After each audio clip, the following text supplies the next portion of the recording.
Audio কথনে সবাইকে স্বাগতম। আমাদের আজকের গল্পের ডক্টর হারুন তার মৃত মায়ের আত্মার সঙ্গে কথা বলেন। তার মা নাকি তাকে তার কোনো কঠিন বিপদের আগে সাবধান করেন। কিন্তু মিসির আলীর যুক্তি এই সম্পর্কে কি বলে?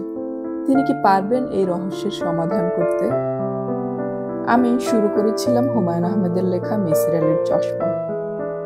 গল্পটির প্রথম পর্ব আগেই আপলোড করা হয়েছে, সেটার লিংক আমি ডেসক্রিপশন বক্সে দিয়ে দিলাম। আজকে পড়ছি শেষ পর্ব।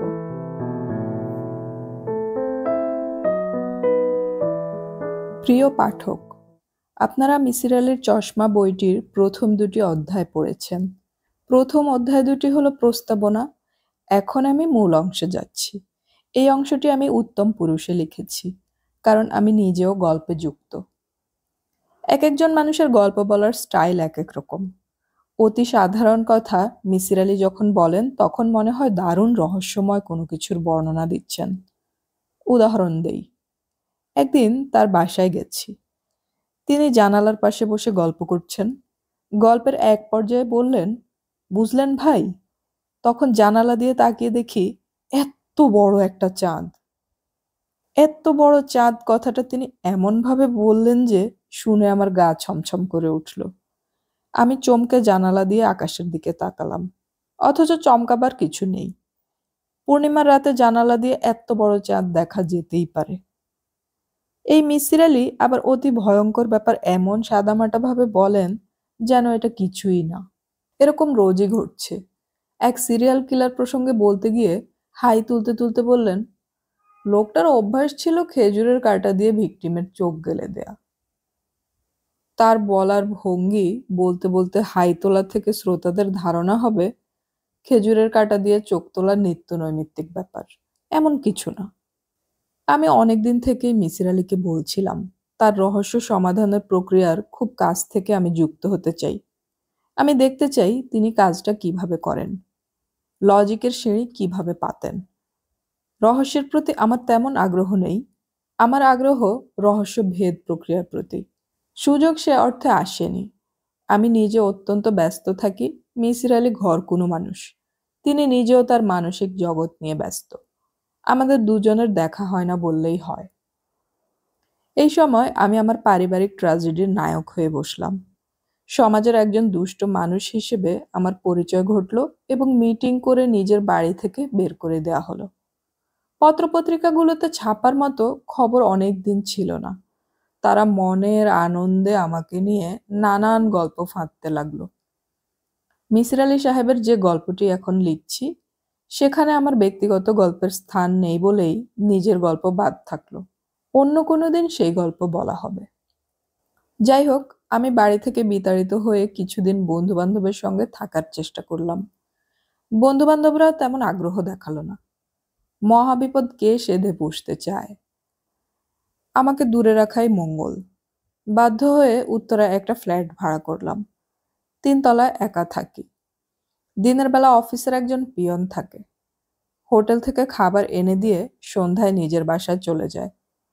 আমি তাকে চক্ষু লজ্জায় বলতে পারি না যে তুমি থাকো। এত বড় ফ্ল্যাটে একা থাকতে ভয় পাই। ভয় পাওয়ার কারণ আছে।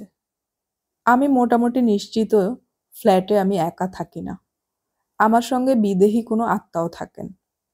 গভীর রাতে কাঠের মেঝেতে হাঁটাহাঁটি করেন, শব্দ করে নিঃশ্বাস নেন, রান্নাঘরে পানির ট্যাপ ছেড়ে হাতে মুখে পানি দেন। এক রাতের ঘটনা তো ভয়ঙ্কর। রাত 3টা বাজে, বাথরুমে যাবার জন্য বিছানা ছেড়ে নেমেছি। হঠাৎ দেখি ঘরের মধ্যে বেঁটে মতো একটা ছায়ামূর্তি। সে আমার চোখের সামনে ঘরের এক মাথা থেকে আরেক মাথায় চলে গেল।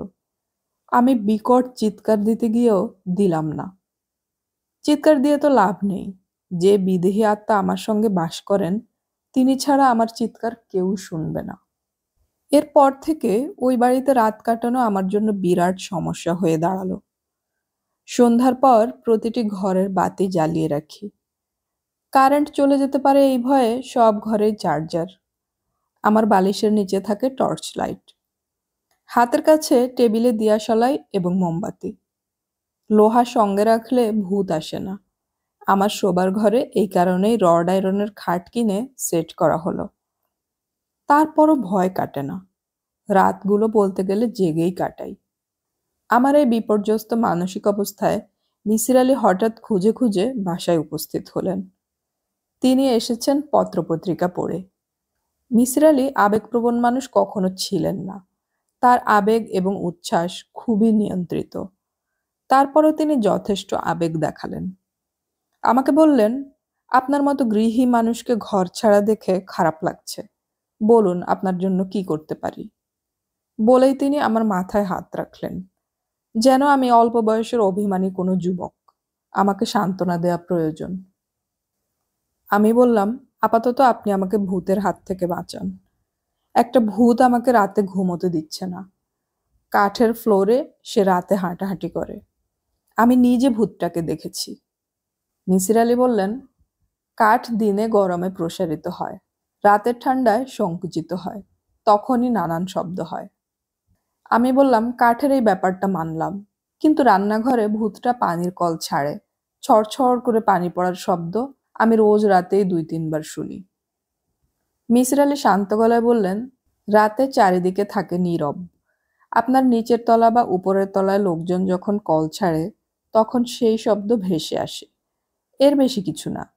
আপনি ভূতের ভয়ে মানসিকভাবে উত্তেজিত থাকেন বলেই হালকা পানি পড়ার শব্দ বড় হয়ে কানে বাজে। আমি বললাম, সরাসরি যে ভূত দেখেছি সেটা কি? বিছানা থেকে নেমে বাথরুমে গেলাম। হাঁটু সাইজের একটা ভূত দেয়ালের এ মাথা থেকে ও মাথা পর্যন্ত গেল এবং মিলিয়ে গেল। মিসির আলি বললেন, আপনি নিজের ছায়া দেয়ালে দেখেছেন। ঘরের সব বাতি নিভিয়ে দিন। ওই রাতের মতো বিছানা থেকে নামুন, বাথরুমে যান, নিজের ছায়া দেখবেন। আমি তাই করলাম। নিজের কোনো ছায়া দেখলাম না। মিসির আলি মোটেই বিচলিত হলেন না। তিনি বললেন, ওই রাতে নিশ্চয়ই আপনার টিভি খোলা ছিল। টিভি স্ক্রিন থেকে আসা আলোয় আপনার ছায়া পড়েছে। টিভি ছাড়ুন। আমি টিভি ছাড়তেই দেয়ালে নিজের ছায়া দেখলাম। মিসির আলি বললেন, হেঁটে বাথরুম পর্যন্ত যান, ছায়াকে হেঁটে যেতে দেখবেন। আমি বললাম, এখন আর তার প্রয়োজন দেখছি না। মিসির আলি বললেন, ভয় কেটেছে? আমি হ্যাঁ সূচক মাথা নাড়লাম। মিসির আলি বললেন, এখন কি রাতে বাতি নিভিয়ে ঘুমোতে পারবেন? আমি বললাম, না। মিসির আলি বললেন, বাতি জ্বালিয়েই ঘুমোবেন, সমস্যা কিছু নেই। ঘুমোবার জন্য অন্ধকার কোনো পূর্ব শর্ত না। ভালো কথা, এ বাড়িতে গেস্ট রুম আছে না? আমি বললাম, আছে। মিসির আলি বললেন, আগামী কয়েকদিন যদি আমি আপনার গেস্ট রুমে বাস করি তাহলে কি কোনো সমস্যা হবে? কেন থাকতে চাচ্ছেন? এমনি, অনেকদিন একা বাস করছেন, একজন সঙ্গী পেলে আপনার ভালো লাগবে। কবে থেকে থাকা শুরু করবেন? আজ থেকেই। আমি প্রয়োজনীয় কাপড় চোপড় সঙ্গে করে এনেছি। শুধু টুথপেস্ট আনা হয়নি, টুথব্রাশ এনেছি। একটা টুথপেস্ট কিনতে হবে। এতক্ষণ চোখে পড়েনি, এখন চোখে পড়ল। মিসির আলি ছোট্ট একটা চামড়ার সুটকেস এবং হাত ব্যাগ নিয়ে এসেছেন। কাজটা তিনি করেছেন শুধুমাত্র আমাকে সঙ্গ দেবার জন্য। আনন্দে আমার চোখে পানি আসার জোগাড় হলো। প্রিয়জনদের নিষ্ঠুরতায় মানসিকভাবে ক্ষুদ্র হয়েছিলাম। হঠাৎ করেই সেই ক্ষুদ্রতা দূর হলো। মিসির আলি বললেন, আপনি অনেক দিন থেকে বলছিলেন আমার কোনো একটা রহস্যভেদ প্রক্রিয়ার সঙ্গে যুক্ত থাকতে চান। এই মুহূর্তে আমি একটা রহস্য নিয়ে ভাবছি। আপনি চাইলে এই প্রক্রিয়ার সঙ্গে যুক্ত থাকতে পারেন। আমি আগ্রহের সঙ্গে বললাম, অবশ্যই যুক্ত থাকতে চাই। 10 পৃষ্ঠার একটা চিঠি এখন আপনাকে দিচ্ছি। রসায়নের একজন অধ্যাপিকা চিঠিটা দিয়েছেন। আপনি মন দিয়ে চিঠিটা 3 বার পড়বেন। ইতিমধ্যে আমি আপনার গেস্ট রুমে স্থায়ী হচ্ছি। ভালো কথা, আপনার এখানে কি চা খাওয়ার ব্যবস্থা আছে? ব্যবস্থা নেই। রাতে ঘুম না এলে আমাকে চা খেতে হয়। টি ব্যাগ, চা, চিনির ব্যবস্থা করা দরকার। রান্নার চুলা ঠিক আছে তো? জানি না। মিসির আলি বললেন, আপনি চিঠি পড়ুন, আমি পরিস্থিতি পর্যালোচনা করি। আমি চিঠি নিয়ে বসলাম। যথেষ্ট মনোযোগ দিয়েই পড়তে শুরু করলাম। 1-2 পৃষ্ঠা পড়ার পরেই স্বীকার করতে বাধ্য হলাম, রসায়নের এই অধ্যাপিকার বাংলা গদ্যের উপর ভালো দখল আছে। হাতের লেখাও গোটা গোটা, নির্ভুল বানান। চিঠির মূল বক্তব্য সন্তানের মৃত্যু রহস্যের সমাধান। আমার কাছে সমাধান খুব কঠিন বলে মনে হলো না। সন্তানের মা সমাধান নিজেই করেছেন। সমাধানের স্পষ্ট ইঙ্গিতও চিঠিতে দেয়া। ভদ্রমহিলা তার শাশুড়িকে দায়ী করেছেন। সেটাই স্বাভাবিক। এই বৃদ্ধা হত্যাকাণ্ড নির্বিঘ্নে করার জন্য বাড়ির সবাইকে বাড়ির বাইরে পাঠিয়ে দিয়েছিলেন। খুনি বৃদ্ধার মোটিভও পরিষ্কার। এই বৃদ্ধা তার ছেলেকে কাছে রাখতে চান। তিনি চান না ছেলে আলাদা ফ্ল্যাট ভাড়া করে থাকুন। ছেলেকে পাশে রাখার জন্য যে ভয়ঙ্কর পরিকল্পনা তিনি করেছেন তা কাজ করেছে। ছেলে নতুন ফ্ল্যাটে ওঠেনি। যে রহস্যের কথা চিঠিতে বলা হয়েছে সেই রহস্য সাদামাটা রহস্য। রহস্য ভেদের জন্য মিসির আলির মতো মানুষ লাগে না। আমার মতো গড়পড়তা মেধার যে কোনো মানুষই এই রহস্য ভেদ করতে পারবে। অনেকদিন পর হোটেলের রান্নার বাইরে খাবার খেলাম। বাবুর্চি মিসির আলি সাহেব। চিকন চালের ভাত, আলু ভর্তা, ডিম ভাজি এবং ডাল। খেতে বসে মনে হলো অনেকদিন এত ভালো খাওয়া হয়নি। মিসির আলি বললেন, বাঙালি রান্না দুই রকম, ব্যাপক আয়োজনের রান্না এবং আয়োজনহীন রান্না। আপনাকে কিছু রান্না আমি শিখিয়ে দেব। নিজে রাঁধবেন, নিজের রান্না খাবেন। আলু ভর্তার জন্য আলু আলাদা সিদ্ধ করতে হবে না, ভাতের সঙ্গে দিয়ে দেবেন। ডাল রান্নার মূল মন্ত্র হচ্ছে সিদ্ধ। যত সিদ্ধ হবে ডাল তত খেতে ভালো হবে, তবে তেলের বাগার দিতে হবে। সিদ্ধ হতে হতে ডাল যখন কলয়েড ফর্মে চলে যাবে তখন বাগার প্রক্রিয়া শুরু করবেন। বাগারের কারণে তেল ডালের কণার উপর আস্তরণ তৈরি করবে।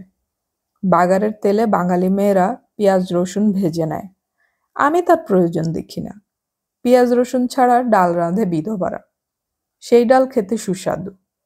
ইলিশ মাছ খুব অল্প আঁচে সিদ্ধ হয়, এটা কি জানেন? জানি না।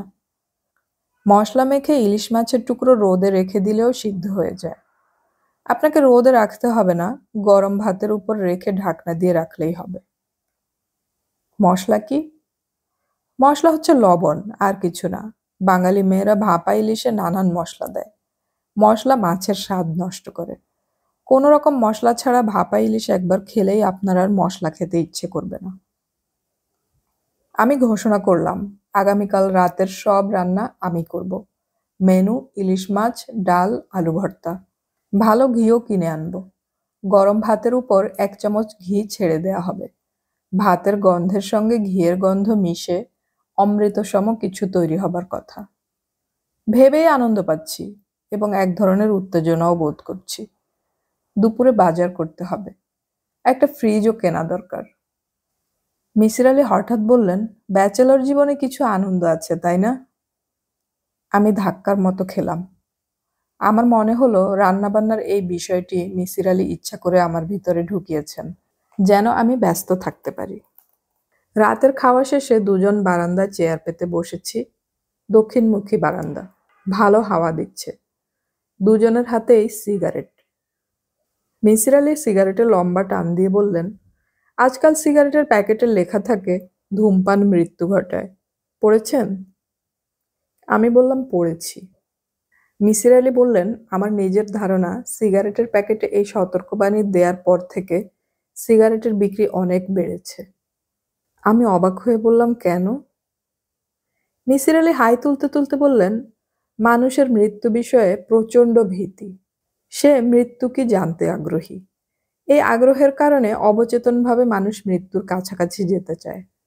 সিগারেট সেই কাছাকাছি থাকার সহজ উপায়। আমি বললাম, যুক্তি খারাপ না। মিসির আলি আগ্রহের সঙ্গে বললেন, যারা ছাদে বেড়াতে যায় তাদের দেখবেন একসময় ছাদের রেলিংয়ে বসেছে। অতি বিপজ্জনক জেনেও এই কাজটা করছে। মূল কারণ একটাই, মৃত্যুর কাছাকাছি যাওয়া। মানুষ অতি বিচিত্র প্রাণী। ভালো কথা। আপনি কি আমার কন্যার চিঠিটা পড়েছেন? 3 বার পড়তে বলেছিলেন, আমি 2 বার পড়েছি। মিসির আলি আগ্রহ নিয়ে বললেন, চিঠি পড়ে কি কোনো খটকা লেগেছে? আমি বললাম, হুট করে আপনাকে বাবা ডাকটায় সামান্য খটকা লেগেছে। বাবা ডাক ছাড়া চিঠিতে খটকা নেই। চিঠির রহস্য আপনার মতো মানুষের পক্ষে মুহূর্তেই বের করার কথা। মিসির আলি নিচু গলায় বললেন, রহস্য বের করেছি। একটা কাগজে লিখে খামে বন্ধ করে রেখেছি। খামটা আপনি রাখবেন, তবে খুলে এখন পড়বেন না। কখন পড়ব? আপনি নিজে যখন রহস্য ভেদ করবেন তখন পড়বেন। আমি রহস্য ভেদ করব? হ্যাঁ, আপনি করবেন। আমি আপনাকে সাহায্য করব।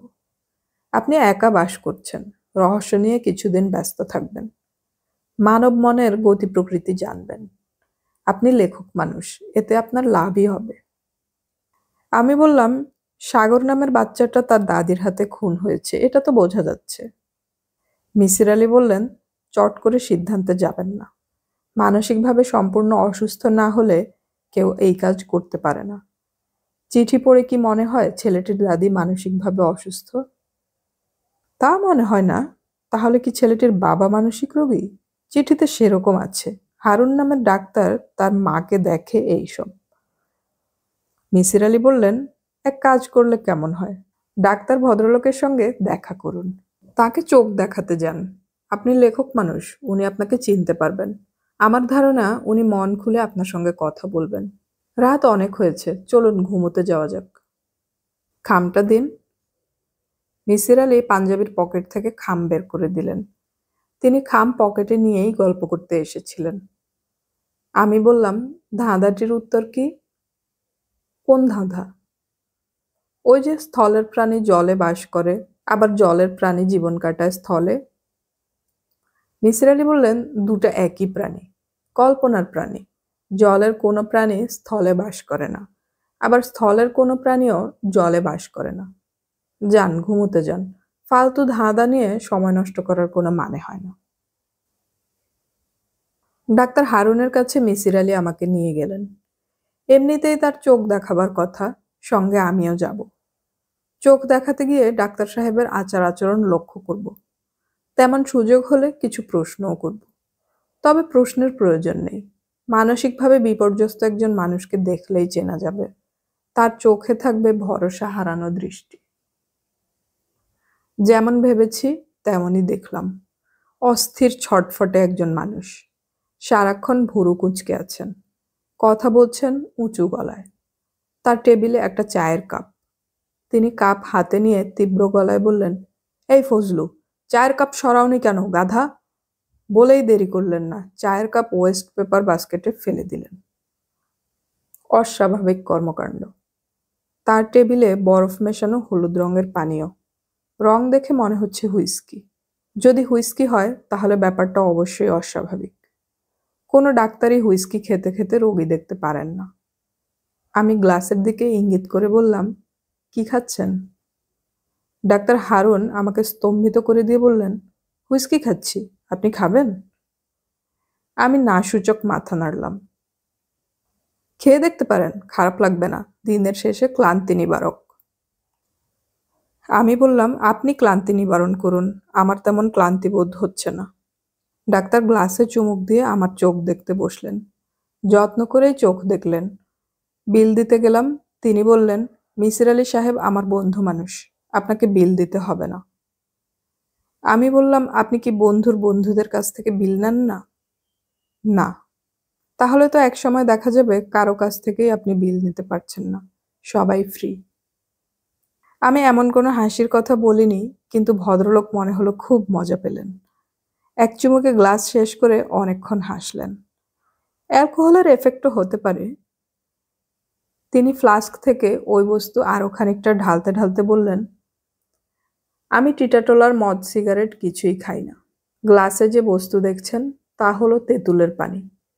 তেঁতুলের পানি আর্টেরিওস্ক্লেরোসিস কমায়। আমি যা করছি তা হলো দেশীয় ভেষজের মাধ্যমে চিকিৎসা। আমি বললাম, আপনি তেঁতুলের পানি খাচ্ছেন, আমাকে কেন বললেন হুইস্কি খাচ্ছি?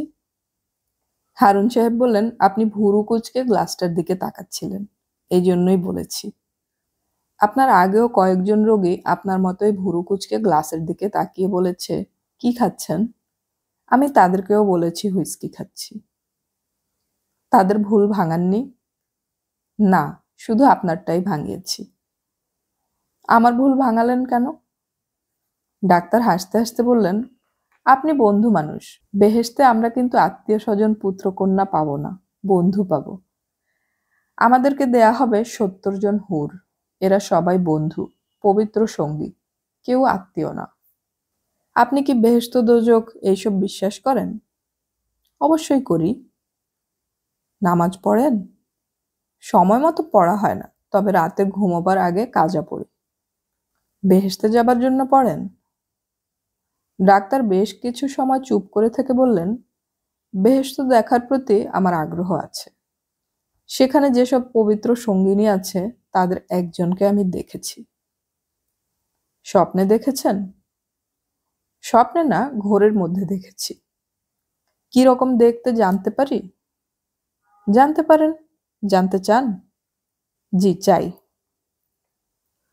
ডাক্তার হারুন আগ্রহ নিয়ে গল্প শুরু করলেন। চেম্বারের সব কটা বাতি নিভিয়ে শুধু টেবিল ল্যাম্প জ্বালিয়ে রেখে আবহ তৈরি করলেন।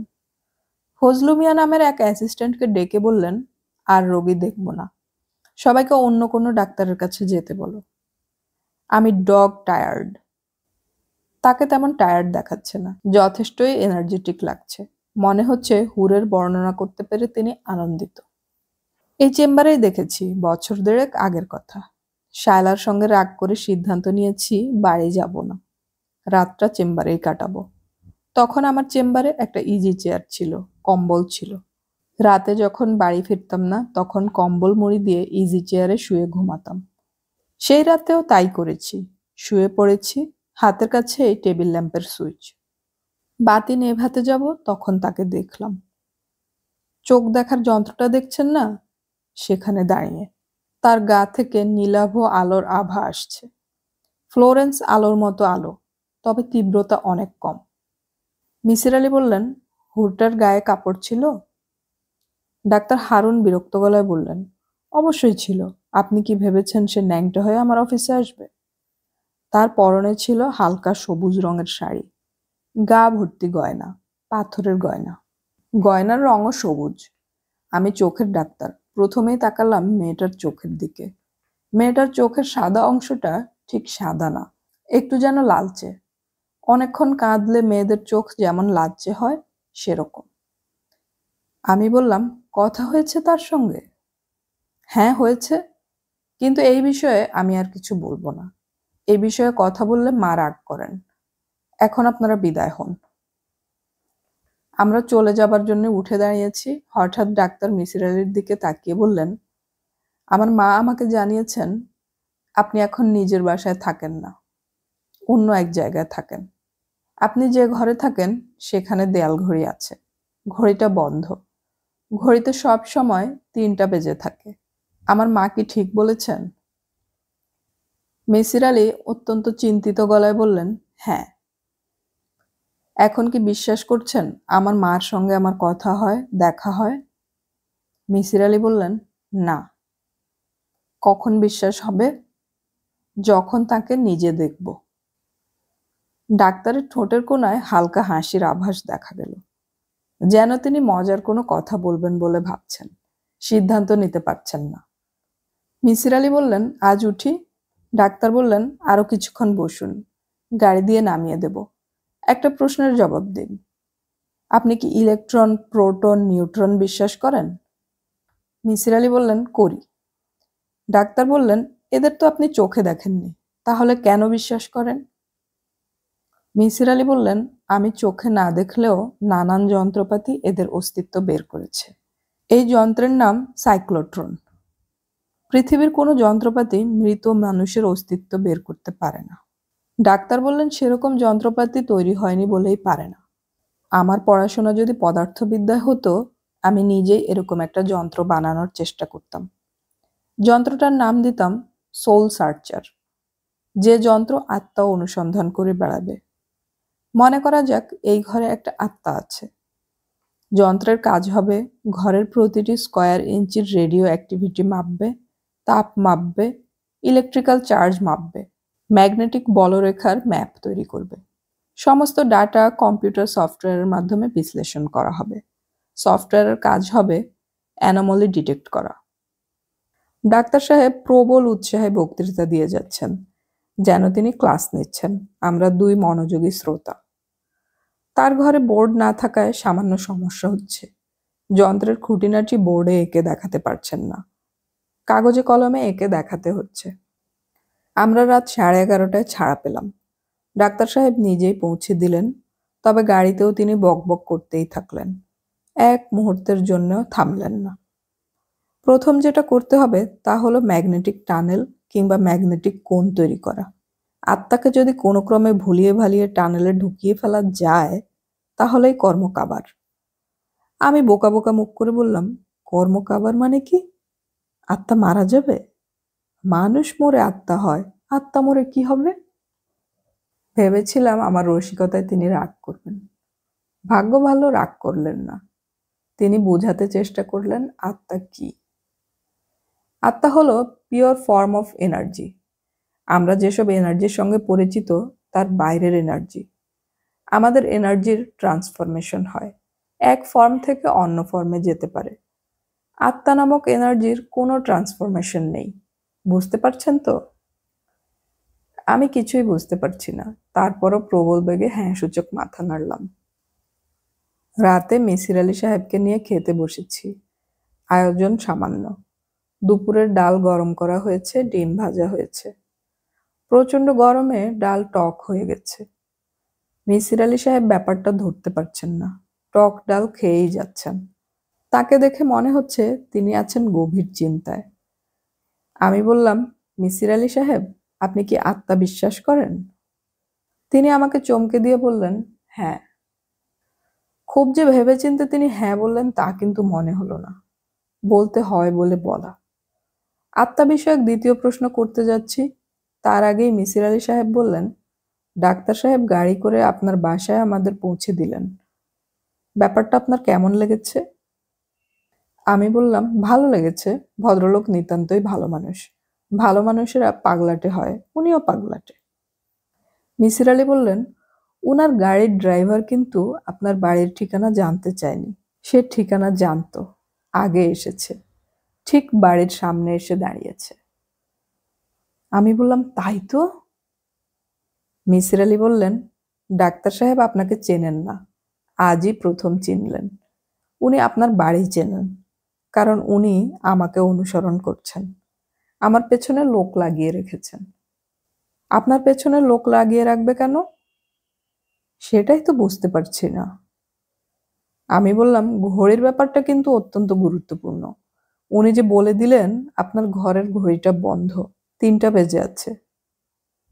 মিসির আলি বললেন, এটা তুচ্ছ বিষয়। তুচ্ছ বিষয় নিয়ে চিন্তা করে সময় নষ্ট করার কিচ্ছু নেই। আমি বললাম, তুচ্ছ বলছেন কেন? ঘড়িটা তো বাইরে থেকে দেখাও যায় না। এই ঘড়ি দেখতে হলে ঘরে ঢুকতে হবে, হবে না? মিসির আলি আমার কথায় গুরুত্ব দিলেন না, বরং মনে হলো কিছুটা বিরক্তই হলেন। আমাকে হতাশ গলায় বললেন, শরীরটা খারাপ লাগছে। ডালটা কি নষ্ট ছিল? আমি বললাম, হ্যাঁ। মিসির আলি বললেন, আমার কাছে অবশ্য টক টক লাগছিল। আমি ভাবলাম কাঁচা আম দিয়ে টক ডাল রান্না করা হয়েছে। এই সিজনে কাঁচা আম পাবেন কোথায়? মিসির আলি বললেন, তাও তো কথা। কিছুক্ষণের মধ্যেই তার ভেদ বমি শুরু হলো। চোখ মুখ উল্টে অজ্ঞান হয়ে বিছানায় পড়ে গেলেন।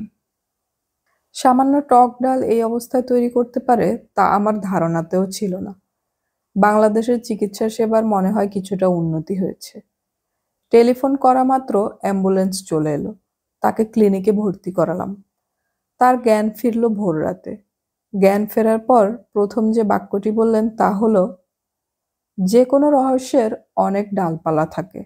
রহস্য ভেদের জন্য প্রতিটি ডালে চড়তে হয় না, বেছে বেছে ডালে চড়তে হয়। ঘড়িতে 3টা বাজে, এটা রহস্যের এমন একটা শাখা যাতে আমাদের চড়তে হবে না। আমি বললাম, ভাই আপনি সুস্থ হয়ে উঠুন, রহস্য নিয়ে এখন আপনাকে মাথা ঘামাতে হবে না। মিসির আলি চোখ বন্ধ করে প্রায় সঙ্গে সঙ্গেই ঘুমিয়ে পড়লেন। 2 ধরনের মানুষের মধ্যে পাগলামি প্রকাশিত হয়, প্রতিভাবান মানুষ এবং কর্মশূন্য মানুষ। মিসির আলি প্রতিভাবান মানুষ, তার মধ্যে পাগলামি প্রকাশিত হওয়াটাই স্বাভাবিক এবং হাসপাতালের বিছানায় তা পূর্ণ মাত্রায় প্রকাশিত হলো। তিনি এত বিষয় থাকতে ভূত নিয়ে প্রবন্ধ লেখা শুরু করলেন। অতি ব্যস্ত প্রবন্ধকার। যখনই তার কাছে যাই তাকে প্রবন্ধের কোনো বিষয় নিয়ে ব্যস্ত দেখি। হাসপাতালে তার কিছু ভক্ত জুটে গেল। এর মধ্যে একজন নার্স, নাম মিতি। তার প্রধান এবং একমাত্র দায়িত্ব হয়ে দাঁড়ালো মিসির আলীকে ভূতের গল্প শোনানো। জানা গেল তার গ্রামের বাড়ি ভূতের হোস্টেল। এমন কোনো ভূত নাই যে এই মেয়ের গ্রামের বাড়িতে থাকে না। কুয়া ভূত নামে এক ভূতের নাম তার কাছেই শুনলাম। এই ভূত থাকে কুয়ায়। হঠাৎ হঠাৎ কুয়া থেকে উঠে কুয়ার পাড়ে বসে চিরুনি দিয়ে চুল আঁচড়ায়। মানুষজনের শব্দ শুনলে ঝপাং করে কুয়ায় ঝাঁপ দিয়ে পড়ে। তেঁতুল ভূত বলে এক ধরনের ভূতের কথা শোনা গেল। তারা থাকে তেঁতুল গাছে। এপ্রিল মে মাসে যখন তেঁতুলের হলুদ ফুল ফোটে তখন তারা তেঁতুল ফুল চুষে ফুলের মধু খায়। যেসব গাছে তেঁতুল ভূত থাকে সেসব গাছে এই কারণেই তেঁতুল হয় না। মিতিদের গ্রামের বাড়িতে 3টি তেঁতুল গাছের কোনোটিতেই তেঁতুল হয় না। বিশাল গাছ, প্রচুর ফুল ফোটে, কিন্তু তেঁতুল হয় না। মিসির আলী এইসব উদ্ভট গল্প যে শুনছেন তা না, রীতিমতো নোট করছেন, নানা মন্তব্যে খাতা ভর্তি করছেন। কুয়াভূত বিষয়ে তার মন্তব্যের পাতাগুলি পড়লাম। কুয়াভূত পানিতে বাস করে এমন প্রজাতি, নারীধর্মী। কারণ কুয়াভূতকে সব সময় কুয়ার পাড়ে চুল আঁচড়াতে দেখা যায়। তবে এমনও হতে পারে পানিজীবী এই ভূত শ্রেণীর সবারই লম্বা চুল, সবাই চুল আঁচড়াতে পছন্দ করে। প্রকৃতি ভীতু প্রকৃতির, মানুষের আগমনের ইশারা পেলেই এরা কুয়াতে ঝাঁপিয়ে পড়ে। কর্মকাণ্ড এদের প্রধান কর্মকাণ্ড কুয়ার পানিতে ছুটোছুটি করা এবং পানি ছিটাছিটির খেলা করা। চরিত্র উপকারী চরিত্রের ভূত। মিতির এক খালার ছোট ছেলে একবার পানিতে পড়ে গিয়েছিল। কুয়াভূতরা বাচ্চাটিকে ঘাড়ে ধরে ঝুলিয়ে রেখেছিল। বালতি নামিয়ে দিলে কুয়াভূতরা বাচ্চাটাকে বালতিতে তুলে দেয়। গন্ধ কুয়াভূতদের গায়ে পুরনো শ্যাওলার গন্ধ, কেউ কেউ বলে মাছের গন্ধ। খাদ্য এদের খাদ্য সম্পর্কে কোনো ধারণা পাওয়া যাচ্ছে না, তবে এদেরকে কুয়ার পাড়ে বসে পান সুপারির মতো কি যেন চিবোতে দেখা গেছে। পোশাক এদের প্রিয় এবং একমাত্র পোশাক সাদা রঙের। সাদা রঙের কাপড় ছাড়া এদেরকে কেউ অন্য কোনো রঙের কাপড়ে দেখেনি। কথাবার্তা এদের কথাবার্তা কেউ কখনো শোনেনি, তবে হাসির শব্দ অনেকেই শুনেছে। আমি কিছুতেই ভেবে পাই না মিসির আলীর মতো অতি বুদ্ধিমান একজন মানুষ কুয়াভূত বিষয়ে এতগুলি কথা এত গুরুত্বের সঙ্গে কেন লিখছেন। আমি জিজ্ঞেস করলাম, ভাই, আপনি কি কুয়াভূতের ব্যাপারটা বিশ্বাস করছেন? মিসির আলী বললেন, আমি বিশ্বাসও করছি না, আবার অবিশ্বাসও করছি না। মিতি মেয়েটা বানিয়ে বানিয়ে ভূত বিষয়ে এত কথা কেন বলবে? আমি বললাম, মানুষ বানিয়ে বানিয়ে মিথ্যা বলে না। মানুষ প্রয়োজনে মিথ্যা বলে, অপ্রয়োজনে মিথ্যা বলে। বানিয়ে বলে অন্যকে বিপদে ফেলার জন্য। মিসির আলী বললেন, আপনার কি ধারণা মিতি মেয়েটা আমাকে বিপদে ফেলার জন্য কুয়াভূত নামক মিথ্যা বলছে? আমি হাল ছেড়ে চুপ করে গেলাম। মিসির আলীকে যে রোগের কারণে হাসপাতালে ভর্তি করা হয়েছে সেই রোগ তার সেরে গেছে, তবে দেখা গেছে তিনি নানান ধরনের রোগে ভুগছেন। শরীরের বেশিরভাগ যন্ত্রপাতিই নাকি নষ্ট। 2টা কিডনির একটা যায় যায় অবস্থা, লিভারে জমেছে ফ্যাট। তার চিকিৎসা ডাক্তাররা মহা উৎসাহে চালাচ্ছেন। মিতি নামের নার্স চালাচ্ছে ভূত চিকিৎসা। মিসির আলী একদিন আগ্রহ নিয়ে বললেন, মেয়েটার গ্রামের বাড়িতে একদিন বেড়াতে গেলে কেমন হয়? আপনি মিতির গ্রামের বাড়িতে যেতে চাচ্ছেন? হ্যাঁ, কুয়ার পাড়ে সারা রাত বসে থাকবো, কুয়া ভূতের হাসি শুনবো, তারা জলকেলি করবে সেই শব্দও শুনবো। আপনি কি সত্যিই যেতে চাচ্ছেন? অবশ্যই। চোখের ডাক্তার সাহেবের সমস্যা বিষয়ে এখন তাহলে ভাবছেন না? মিসির আলী বললেন, সেই সমস্যার সমাধান তো করেছি, আর কি? তাদের তো কিছু জানাচ্ছেন না। মিসির আলী বললেন, আপনার জন্য অপেক্ষা করছি। আপনি যুক্তির উপর যুক্তি দাঁড় করিয়ে সমস্যার সমাধান করে গভীর আনন্দ পাবেন। আপনার আনন্দ দেখতে ইচ্ছে করছে। মিসির আলী হঠাৎ গলা নামিয়ে বললেন, একটা অদ্ভুত ব্যাপার কি জানেন? অনেক বড় রহস্য লুকিয়ে আছে মিতির কাছে। আমি বললাম, কি রহস্য? মিসির আলী তার বিখ্যাত রহস্যময় হাসি হেসে বললেন, আপনি চুপচাপ বসে না থেকে আমার চিঠি কন্যার সঙ্গে দেখা করে আসুন। প্রাথমিক তদন্ত, আপনি আপনার মতো করে কথা বলবেন, প্রশ্ন করবেন। শুধু একটা প্রশ্ন আমি শিখিয়ে দেব। কোথায় দেখা করব? তার বাসায়? না, কলেজে। তিনি চাচ্ছেন না তার স্বামী চিঠির ব্যাপারটা জানুক। কাজেই মিটিং অফিসে হওয়াই বাঞ্ছনীয়। অধ্যাপিকা শায়লা আমাকে দেখে যথেষ্টই বিরক্ত হলেন। শিক্ষিত মানুষরা সুগার কোটেড কুইনাইনের মতো বিরক্তি আড়াল করে সহজ ভঙ্গিতে হাসতে পারেন। ভদ্রমহিলা ভদ্রভাবে আমাকে বসালেন। বেয়ারা ডেকে চা বিস্কিট দিলেন। আলোচনা শুরু করতে যাচ্ছি, তখন তিনি আমাকে থামিয়ে দিয়ে হাসতে হাসতে বললেন, শার্লক হোমসের সঙ্গে একজন সহকারী থাকেন। উনি অনেক বোকামি করেন। পাঠকরা তার বোকামি এবং ভুল লজিক পড়ে মজা পায়। আপনিও কি এমন একজন? ভদ্রমহিলার কথায় অনেকটা থতমত খেয়ে গেলাম। যেসব কথা বলবো বলে গুছিয়ে রেখেছিলাম সবই এলোমেলো হয়ে গেল। আমি আমতা আমতা করে বললাম, মিসির আলি সাহেব অসুস্থ, হাসপাতালে ভর্তি হয়েছেন। তিনি আমাকে পাঠিয়েছেন আপনাকে একটা প্রশ্ন করবার জন্য। একটা প্রশ্ন? জি, একটাই প্রশ্ন। এই প্রশ্নটা তো তিনি টেলিফোনেও করতে পারতেন। তা না করে আপনাকে কেন পাঠালেন? শায়লার এই প্রশ্নের জবাব আমি ঠিক দিতে পারলাম না। আরো হকচকিয়ে গেলাম। শায়লা বললেন, চা খান, চা ঠান্ডা হয়ে যাচ্ছে। আমি চায়ের কাপে চুমুক দিলাম। শায়লা বললেন, আমার একটা ক্লাস আছে, ক্লাসে যেতে হবে। হাতে সময় আছে 7 মিনিটের মতো। প্রশ্নটা করুন। একটাই প্রশ্ন করতে হবে তা না, 7 মিনিটে যে কয়টা প্রশ্ন করতে চান করুন। মিসির আলির শিখিয়ে দেয়া প্রশ্নটা করলাম। আমি নিজে যেসব প্রশ্ন করব বলে ঠিক করে রেখেছি সবই কর্পূরের মতো উবে গেল। আমি চায়ের কাপে শেষ চুমুক দিয়ে বললাম, আপনি মিসির আলি সাহেবের কাছে লেখা চিঠিতে লিখেছেন এপ্রিল মাসের 1 তারিখ দুর্ঘটনা ঘটেছিল। তারিখ ঠিক আছে তো?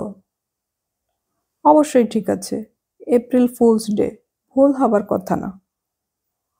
আপনি নিশ্চয়ই জানেন মিসির আলি সাহেব অনুসন্ধানের ব্যাপারে অত্যন্ত মেটিকুলাস। তিনি খোঁজ খবর করে জেনেছেন আপনার দুর্ঘটনার বছরে 1 এপ্রিল সরকারি ছুটি ছিল। শায়লা বললেন, অবশ্যই না।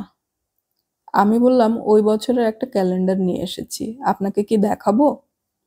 শায়লা হ্যাঁ না বলার আগেই আমি কাঁধে ঝোলানো চটের ব্যাগ থেকে একটা ডেস্ক ক্যালেন্ডার বের করে তাকে দেখালাম। এপ্রিলের 1 তারিখে লাল গোল চিহ্ন দেয়া, সরকারি ছুটি। ভদ্রমহিলা থতমত খেলেন না, কঠিন মুখ করে বসে রইলেন। আমি বললাম, যদি অনুমতি দেন তাহলে উঠব। ভদ্রমহিলা এই প্রশ্নেরও উত্তর দিলেন না। আমার ডেস্ক ক্যালেন্ডার হাতে নিয়ে বসে রইলেন। তার ভাবভঙ্গি দেখে মনে হচ্ছে এই ক্যালেন্ডারটা তিনি হাতছাড়া করতে চান না। আমি ক্যালেন্ডার রেখেই ঘর থেকে বের হলাম। মিসির আলি বলে দিয়েছিলেন শায়লার সঙ্গে দেখা করার পরপরই যেন আমি ডাক্তার হারুনের সঙ্গে কথা বলি এবং তাকে জিজ্ঞেস করি কোন তারিখে আপনার বাচ্চাটা মারা গিয়েছিল। তারিখ জানা খুব জরুরি। আমার ধারণা ছিল ডাক্তার হারুন আমাকে চিনতে পারবেন না।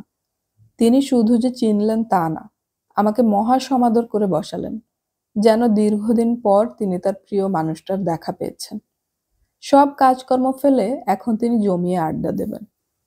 আমাকে হাত ধরে বসাতে বসাতে বললেন, ভাই কেমন আছেন বলুন তো? আমি খানিকটা বিব্রত গলাতেই বললাম, ভালো। খবর পেয়েছি মিসির আলি সাহেব হাসপাতালে। উনাকে আমার খুব দেখতে যাবার ইচ্ছা, সময় করতে পারছি না। উনি আছেন কেমন? আমি বললাম, ভালো আছেন। পানিভূত নিয়ে একটা গবেষণাধর্মী প্রবন্ধ লিখছেন। পানিভূতটা কি? এরা পানিতে থাকে, প্রবাহমান পানিতে না, দিঘিতে কিংবা পুরনো কুয়াতে। জানতাম না তো। হারুন এমনভাবে জানতাম না তো বললেন যেন পৃথিবীর অতি গুরুত্বপূর্ণ জ্ঞান থেকে তাকে ইচ্ছা করে বঞ্চিত করা হয়েছে। আমি বললাম, ভূত প্রসঙ্গ থাক, আপনার যে ছেলেটি মারা গেছে তার সম্পর্কে বলুন। সে কবে মারা গেছে? হারুন হতভম্ব গলায় বললেন, আমার তো কোনো ছেলে মেয়েই হয়নি, মারা যাবে কিভাবে? আমি পুরোপুরি হকচকিয়ে গেলাম। হারুন বললেন, সন্তান না হবার সমস্যাটা আমার স্ত্রীর না। আমার স্পার্ম কাউন্ট খুব নিচে। ডাক্তার হিসেবে এই তথ্য আমি জানি। ভবিষ্যতেও যে আমার কোনো ছেলে মেয়ে হবে তা না। আমার ছেলে মারা গেছে, এই তথ্য আপনাকে কে দিল? আমি আমতা আমতা করে বললাম, ভুল হয়েছে, কিছু মনে করবেন না। হারুন বললেন, কিছু মনে করছি না, মানুষ ভুল করবে, এটাই স্বাভাবিক। এখন বলুন, কি খাবেন, চা না কফি?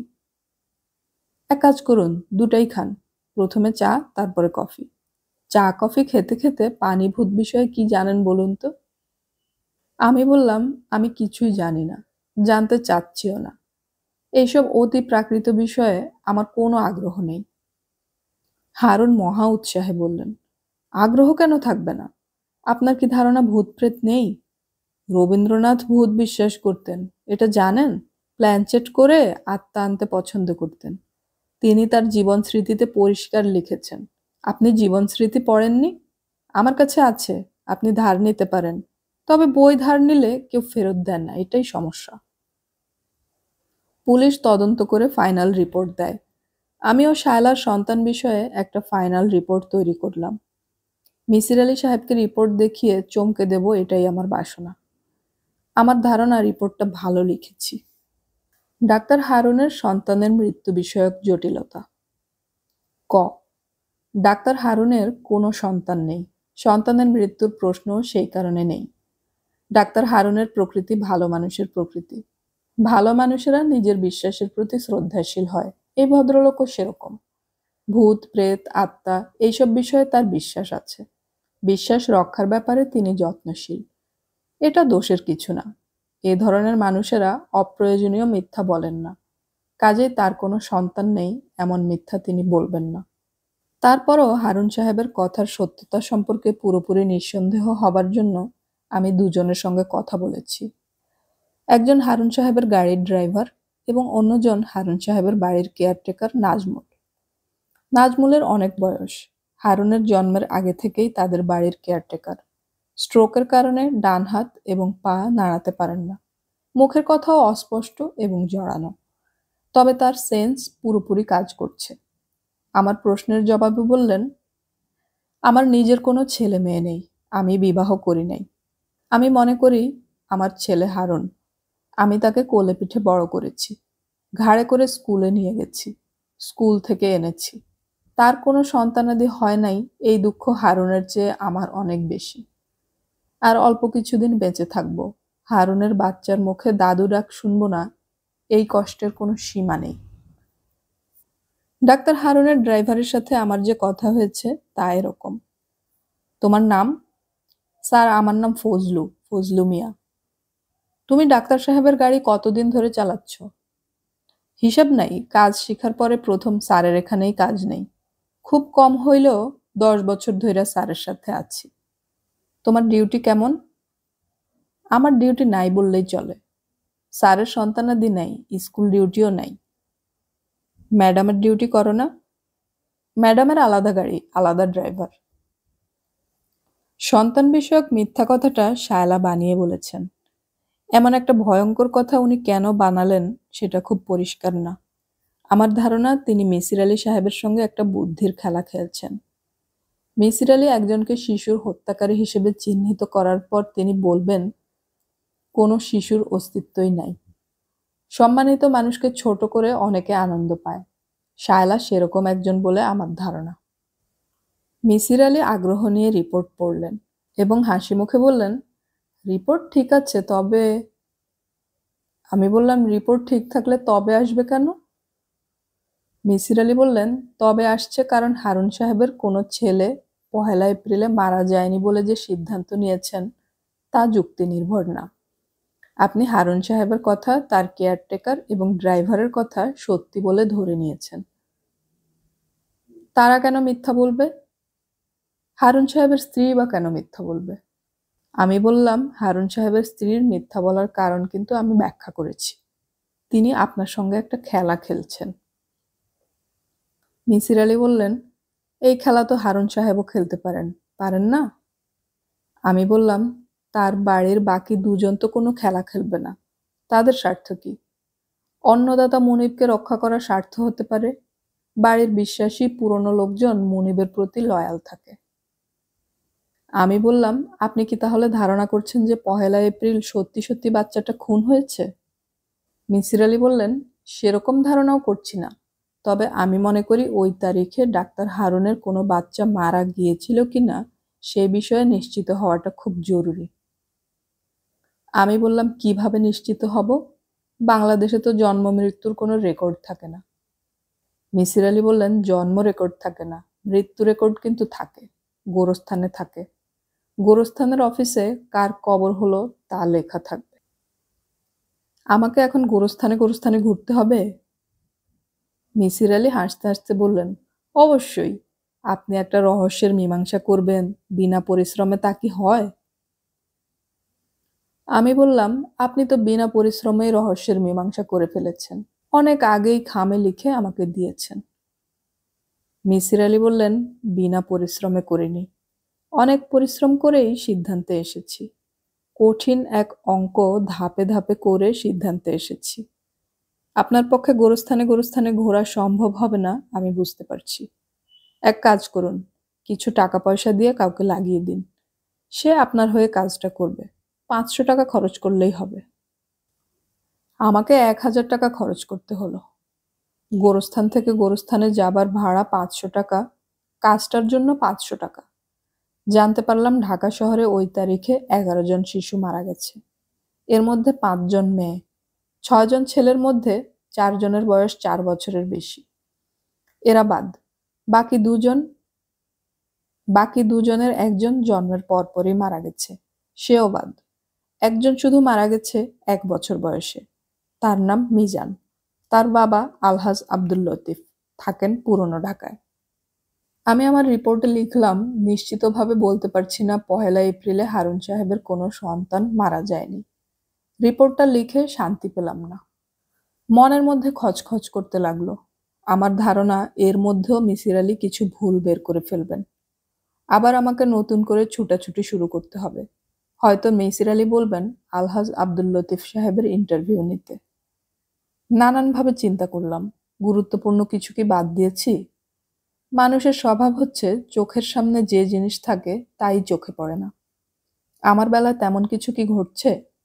মিসির আলী সাহেব বলছেন, মিতির মধ্যে অনেক রহস্য লুকিয়ে আছে। মিতির মধ্যে কি রহস্য থাকবে? সে তার গ্রামের বাড়ির ভূত দেখে। তার গ্রামের বাড়ির ভূতের সঙ্গে ডাক্তার হারুন বা তার স্ত্রী শায়লার সম্পর্ক কি? ইংরেজিতে একটা কথা আছে, লেফট নো স্টোন আনটার্নড। প্রতিটি পাথর উল্টে দেখতে হবে। মিতি নামক পাথর উল্টে দেখার জন্য একদিন হাসপাতালে তার সঙ্গেও দেখা করতে গেলাম। সে সঙ্গে সঙ্গে হাসপাতালের ইন্টেন্সিভ কেয়ার ইউনিটে যে ভূত বাস করে তার গল্প শুরু করলো। এটা নাকি ঠিক ভূতও না, অনেকটা জন্তুর মতো। মৃত রোগীর পায়ের পাতা চাটে, তার গায়ে লাশের গন্ধ। পায়ের পাতা চাটা ভৌতিক প্রাণীর গল্প শোনার মানে হয় না। বিরক্ত হয়ে চলে এসেছি। মনে হচ্ছে রহস্য সমাধানের পথ খুবই জটিল পথ। অনেক চিন্তাভাবনা করে আমি একটা সহজ পথ বেছে নিলাম। মিসির আলী সাহেবের খামটা খুলে ফেললাম। সেখানে লেখা, ধৈর্য ধরতে পারলেন না, আগে ভাগেই খাম খুলে ফেললেন। যাই হোক, হত্যাকারীর নাম লিখছি, সাংকেতিকভাবেই লিখছি, দেখি সংকেত ভেদ করতে পারেন কিনা। হত্যাকারীর নাম মারব ত্রক না। আমার মাথায় হাত দিয়ে বসা ছাড়া উপায় রইল না। সাংকেতিক ভাষা উদ্ধার আমার কর্ম না। মিসির আলী সাহেবের নির্দেশ মতো অনুসন্ধান চালিয়ে যাওয়া এর চেয়ে সহজ। মনে হচ্ছে পেতেছি সমুদ্র শয্যা।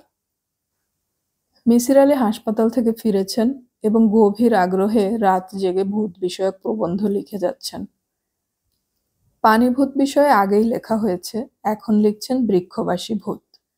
যেসব ভূত গাছে বাস করে তাদের নিয়ে জটিল প্রবন্ধ। যা লেখেন সেটা আমাকে ঘুমোতে যাবার আগে পড়ে শোনান। আমি কিছুতেই বুঝতে পারি না নিতান্ত ফালতু কাজে এই মানুষটা কেন তার মেধা নষ্ট করছে। তারপরেও ভূত বিষয়ক আলোচনায় আমি অংশগ্রহণ করছি। একটা শিশু যদি গভীর আগ্রহে কোনো খেলা খেলে, সেই খেলায় বাধা দিতে নেই। ভূত বিষয়ক গবেষণা শিশুর খেলা ছাড়া আর কি? শিশুর খেলাকে প্রশ্রয় দেয়া সাধারণ নর্মের মধ্যে পড়ে। রাতে দুজন খেতে বসেছি।